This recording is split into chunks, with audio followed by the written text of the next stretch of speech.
లోకేష్‌లోని qualities ఇవన్నీ ముందే గమనించి మోదీ గారు అంత మీకు ఇక్కడ ఈ దేశ ప్రధాని ఈ ప్రపంచంలోనే అతిపెద్ద ప్రజాస్వామ్య దేశం భారతదేశానికి మూడోసారి ప్రధానిగా ఉన్నవాడు చాలా స్ట్రాంగ్ పర్సన్ అయితేనే కానీ కుదరదు.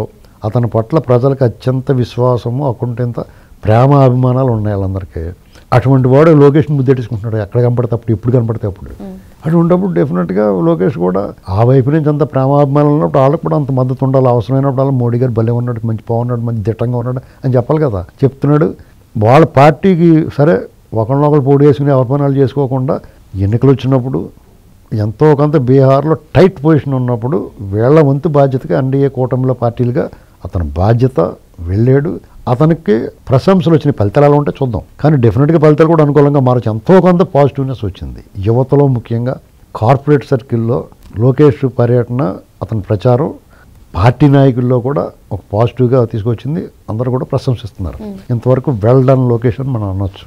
ఎందుకంటే అతనికి అడుగు బయటకు వేసాడు. రాష్ట్రమే కాకుండా రాష్ట్రం బయట కూడా అతను మిత్రపక్ష పార్టీలకి సపోర్ట్గా నిలబడడం అనేటువంటి దాన్ని ఆహ్వానించాలి, మనం దాన్ని ప్రోత్సహించాలి. అలాగే అక్కడికి ఆయన వెళ్ళిన దానివల్ల మేమే తెత్తే అనుకోండి, లెంగ్దీ క్వశ్చన్ గట్టా అనుకుండా బాగా మాట్లాడాడు. అడిగిన ప్రశ్నకు సమాధానం చెప్పాడు.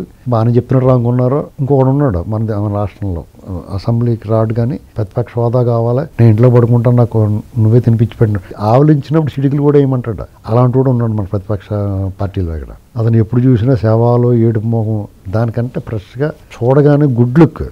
ఏదో చెప్తున్నాడు, ఆసక్తిగా ఉంది, విందాం, పోన్లే ఏదో చెప్తున్నాడుగా చేద్దాం అనేటువంటి ఆలోచన వస్తుంది. దాన్ని పాజిటివ్గా రిసీవ్ చేసుకుంటున్నారు.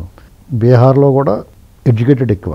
చూడండి, ఒకప్పుడు బీహార్ కాదు, ఇప్పుడు బీహార్ అంటే జుట్లు ఎంత పెంచుకుని తుపాకులు వేసుకుని తిరుగుతాం అనుకునే పరిస్థితి నుంచి, బందిపూడి దొంగలు కట్ట ఉంటారు పరిస్థితి నుంచి ఐఏఎస్లు ఐపీఎస్లు ఎక్కడికి వెళ్ళిన టాకూర్ అని గీకూర్ అని వాళ్ళే ఉంటున్నారు. చూసుకోండి, ఎడ్యుకేషన్ అయితే బాగుంది వాళ్ళకి.